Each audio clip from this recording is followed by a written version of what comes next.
Assalamu alaikum. My name is Victoria Naila Edwards. Maybe you've seen my previous video, a young convert, Victoria of Islam.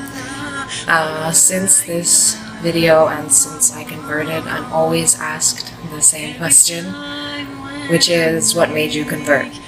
I thought I would save myself some time repeating my story over and over again and tell you myself and tell everybody in YouTube my story of how I converted. Before I tell the story of how I converted, you should know some history about me. I was atheist before. I didn't believe there was a God or an afterlife or another life or anything. So this led me to study a lot of religions because I was so interested why most of the world believes that there's a God and like what makes them believe.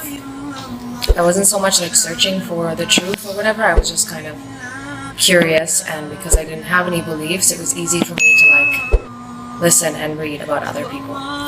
So in this time I was really into Buddhism, not so much the reincarnation, another life kind of thing, but more the moral values of Buddhism, like peace and not hurting anyone and the fact that nothing's in our control. I liked these ideas, which in time I've come to realize are very close to Islamic beliefs. So I have some theories on that, but that's not what this video is about. So anyway, in January 2011, I moved into a new house in Malaysia. My best friend was there from Canada, and I've invited a few friends over so that we can have barbecue housewarming party.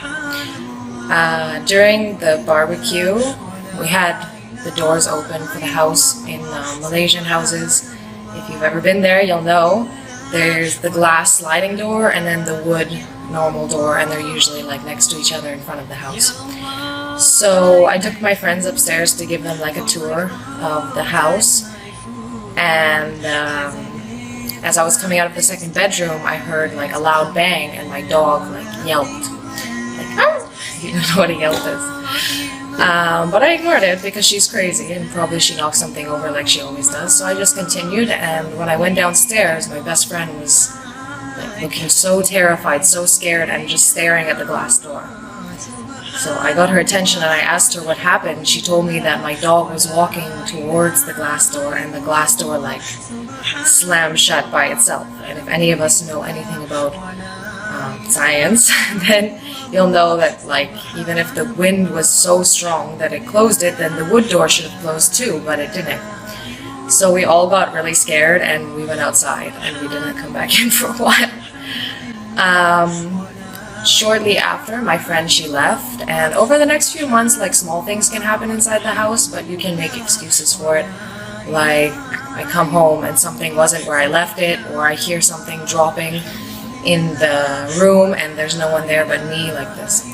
Then in May that year, I came home one night, it was like 2 a.m. I went to my room and I got ready for bed, everything. Then I realized I left my light on outside my door. So I went outside to turn it off. And when I went outside, I felt this feeling that I felt before when I would say I was around ghosts, and maybe that sounds crazy, but yeah, like something is not right, like a gripping feeling inside your chest. And I heard like really quietly like some white noise or strange noise or something. And that moment, I swear, like I could feel that it's looking at me from across the hall. My heart like dropped out of my chest. I got so scared, and I was home alone. So I just shut off the light and I locked my bedroom door. And when I turned around, something hit the door so hard behind me. The whole door shook. And in this moment, I was so scared. And I'm never like really turning to God in any situations because I didn't believe in it and I didn't like see a point, you know, even if I'm gonna die or something, like I didn't see a point to like ask something that I didn't believe in. But in this moment, like when I was helpless and I was hopeless and I couldn't see what was there and I couldn't protect myself from what is there, my mind was like completely clear, and the only thing in my mind was Allah. Not God, not Buddha, not, I don't know, all these other gods that I've studied. It was just Allah. And some people might argue that that's because I was in a Muslim country and most of my friends are Muslim, but like so many years I've been there and never like did I think about Allah or something like this in a situation. So in that moment, like the only thing I could think of to do was to ask Allah to help me.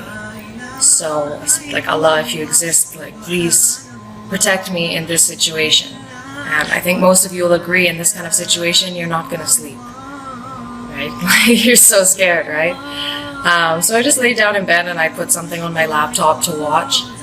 And usually it takes me around 10-15 minutes to sleep, but in 5 minutes, I think, I was like out cold.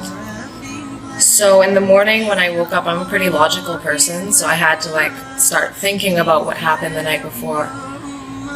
So I said, like, Allah, if that was you, like, thank you for protecting me. And if this is the path that you want me to go on, you have to help me and guide me, because 22 years of my life I didn't find any religion, and nobody on this earth could convince me. Like, so many people tried to make me Muslim or ask me to be Muslim, but like nobody could do it. I was so stubborn. So like I really needed Allah's guidance in this.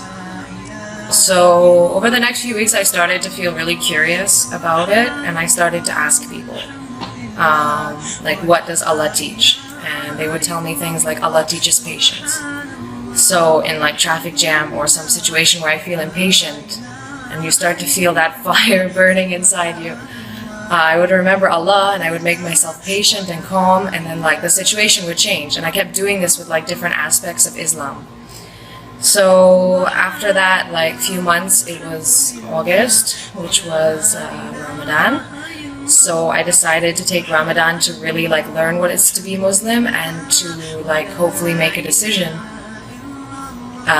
if I can really do it, because I didn't want to be a 50-50 Muslim, which is what I call it when like you don't eat pork but you go drinking every weekend. Like, it doesn't make sense to me. If you want to commit to something, to do it only 50%. We should try our best, at least try, to be 100% Muslim if we can. So from the first day of Ramadan, I started fasting. I printed off something from the internet to learn how to pray, like in English, so that I can understand it. And I read a chapter of Quran every day, because I knew it was quite important to like understand the book and what exactly it's teaching, to know whether I can agree with it or not. So it was pretty hard the first Ramadan. It was really weird, and like going into in Malaysia we call it surau. It's like the small masjid inside a building, like it's not a mosque. Going in there the first time, not knowing if I have to do wudu before or after, it was quite interesting. But about halfway through Ramadan, I decided that I didn't want to live or not live the next day, not being Muslim. So after Isha prayer, I sat in my living room and I said Shahada in English, which maybe some people will say is wrong, but I didn't know any different at that time. And yeah, from that moment I was Muslim. So I hope this story inspires you, or at least entertains you. And inshallah, you're gonna see more videos from me. I've been thinking about it for a long time, and I don't know what's holding me back. Probably shaitan and being busy and being a bit scared, maybe. I don't know. So inshallah, soon you're gonna see more videos about my views on Islam and I wouldn't say problems, but flaws with our ummah today. So always remember Allah and our Prophet Muhammad sallallahu alaihi wasallam, and what he would do in the situations you face every day in your life. Allah be with all of you. Assalamu alaikum.